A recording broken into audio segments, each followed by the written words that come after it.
आंध्र देश के एक गांव में एक धनी ब्राह्मण रहता था। ब्राह्मण के 3 बेटे थे। एक बार ब्राह्मण ने सोचा मुद्रा तो बहुत कमा ली, अब पुण्य भी कमाना चाहिए। तो उसने एक यज्ञ करना चाहा।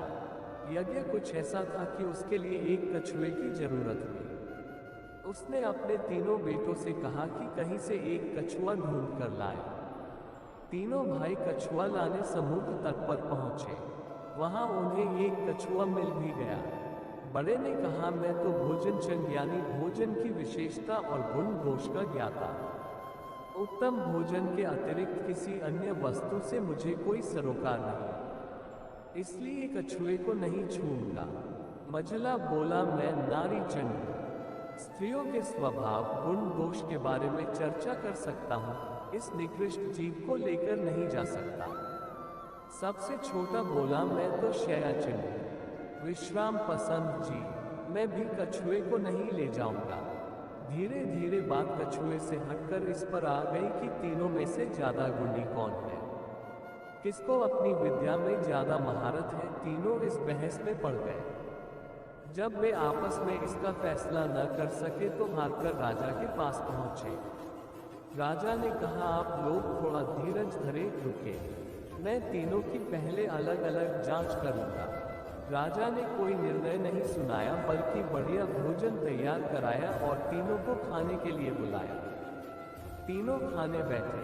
सबसे बड़े ने कहा, मैं तो ये खाना नहीं खाऊंगा, इसमें से मुर्दे की गंध आती है। वह उठकर चला गया। राजा ने पता लगाया तो मालूम हुआ कि वह भोजन शमशान के पास के खेत में से उपजे अन्न का बना था।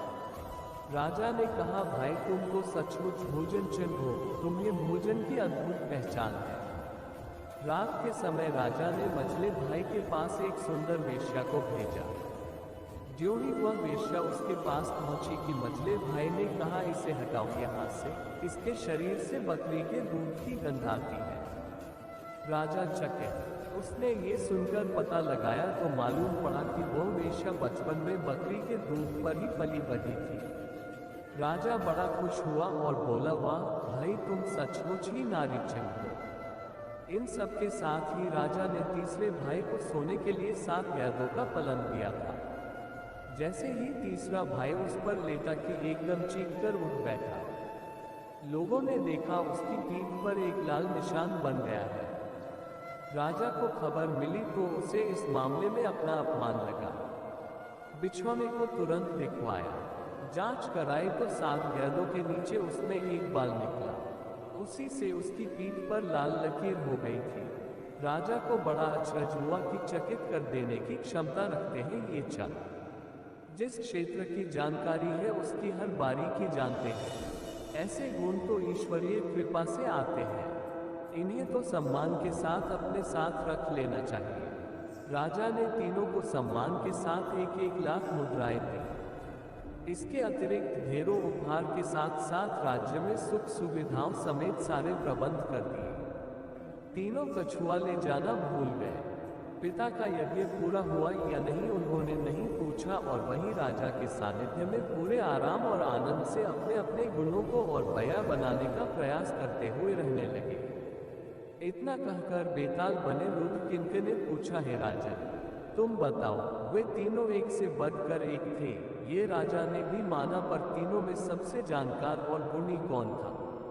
राजा विक्रमादित्य ने कहा, निश्चय ही किसी भी क्षेत्र में बारीकी का ज्ञान रखना अद्भुत बात है, लेकिन मेरे विचार से तीनों में सबसे बढ़कर शयाचिन ही था। बेताल ने पूछा, ऐसा क्यों? भोजन चंद ने अनाज को सूंघकर जान लिया कि यह अनाज किस खेत का है। नारी चंद ने स्त्री को देखते ही उसके रखते दूध को पहचान लिया। ये बातें तो ज्यादा गूढ़ है, फिर भी शयाचंद श्रेष्ठ क्यों हुआ? विक्रमादित्य ने उत्तर दिया, तीनों ने अपनी विद्वता का प्रमाण मौखिक दिया, जबकि शयाचन की पीठ पर बाल के निशान दिखाई दिए और ढूंढने पर बिस्तर में बाल पाया भी गया। ये प्रत्यक्ष प्रमाण था। बाकी 2 ने तो हो सकता है कि किसी से पूछकर जान लिया हो कि जिस अन्न का भोजन बना है वह कहाँ से आया है अथवा वेश्या की पारिवारिक पृष्ठभूमि क्या है, किंतु शयाचन का प्रमाण स्पष्ट था। यदि उसने बाल देखा भी हो तो भी उसके पास साक्ष्य था। यदि यह मानकर चला जाए कि तीनों ने ही सारी बातें पता लगा ली हो, तो बिस्तर में बाल का पता लगाने से ज्यादा कठिन अन्न और स्त्री की पृष्ठभूमि तक का पता लगाना है। फिर भी एक राजा को बुद्धिमत्ता का निर्णय उस प्रमाण के आधार पर करना चाहिए जो प्रत्यक्ष है। आपने कई बार ज्योतिषियों को कहते सुना होगा कि विवाह के बाद आपकी किस्मत चमकेगी। ज्योतिषशास्त्र में कहा गया है कि जीवन साथी अपने साथ भाग्य लेकर आता है। विवाह के बाद का जीवन कैसा रहेगा, ये बताना मुश्किल है। फिर भी अगर कन्या की कुंडली की मित्रता और भाग्य का विचार करके शादी की जाए तो जीवन साथी भाग्योदय और सुखद दाम्पत्य जीवन में सहायक हो सकता है। इसकी गणना या विचार राशि के हिसाब से भी संभव है।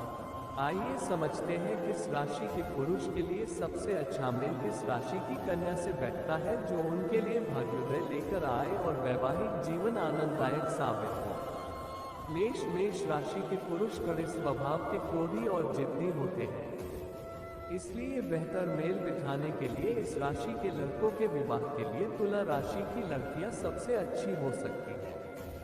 वृष राशि वाले पुरुषों की कुंडली में चंद्रमा की स्थिति अच्छी होती है, इसलिए ये शांत स्वभाव के होते हैं। इन लड़कों के लिए वृश्चिक राशि की महिलाएं ज्यादा लकी होती हैं। मिथुन राशि वाले पुरुषों का स्वभाव चंचल होता है। मिथुन राशि वाले यदि वृष राशि, तुला राशि और सिंह राशि की कन्या से शादी करें तो वह उनके मन को शांत रखकर गलत रास्ते पर जाने से रोकती है और भाग्यशाली साबित होती है।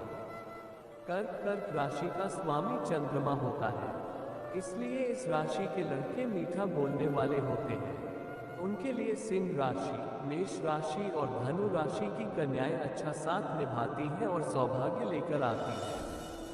सिंह इस राशि के पुरुष आत्मविश्वास से भरे लेकिन बड़े गुस्सैल होते हैं।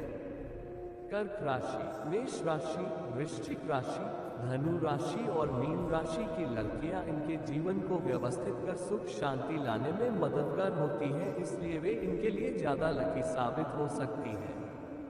कन्या राशि वालों के लिए वृष राशि की लड़कियां शुभ होती हैं। कन्या राशि वालों को वृष राशि की लड़कियों से अच्छा सहयोग तो मिलता ही है और भावनात्मक रूप से जुड़ाव ज्यादा गहरा होता है। तुला राशि वाले लड़के मेष राशि, मिथुन राशि, कन्या राशि और मकर राशि की लड़कियों से प्रभावित होते हैं। इस राशि के लड़के स्थिर मिजाज वाले होते हैं। मेष राशि की लड़कियां इनके साथ विशेष सहयोग करती हैं और भाग्योदय कराती हैं। वृश्चिक राशि वालों में आत्मविश्वास कुछ कम होता है क्योंकि उनकी कुंडली में चंद्रमा अशुभ होता है। वहीं वृष राशि वालों के लिए चंद्रमा शुभ फल देने वाला होता है, इसलिए वृष राशि की कन्या वृश्चिक राशि वालों का विश्वास बढ़ाकर लकी साबित होती है। इसके अलावा धनु राशि और मीन राशि भी उनके लिए शुभ होगा। धनु राशि वालों का मिजाज भी मिथुन राशि वालों की तरह चंचल होता है, इसलिए धनु राशि वाले लड़कों के लिए सिंह राशि और मेष राशि की लड़कियां सबसे अच्छी साबित हो सकती हैं।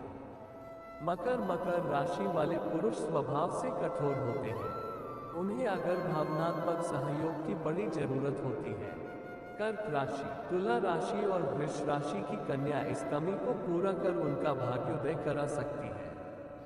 कुंभ राशि वालों को हर मोड़ पर अच्छे और सच्चे साथी की जरूरत होती है। उनके लिए सिंह राशि और वृष राशि की महिलाएं जीवन के हर क्षेत्र में तरक्की दिलाने वाली साबित होती हैं। कुंभ राशि के लड़कों को यदि सिंह और वृष राशि वाली जीवन संगिनी मिले तो भाग्योदय जल्दी होता है। मीन राशि वालों के जीवन में मेष और वृश्चिक राशि की महिलाएं बहुत ही महत्वपूर्ण होती हैं, इसलिए मीन राशि के लड़कों की मेष और वृश्चिक राशि की लड़की के साथ मेल ज्यादा बेहतर और लकी साबित हो सकता है।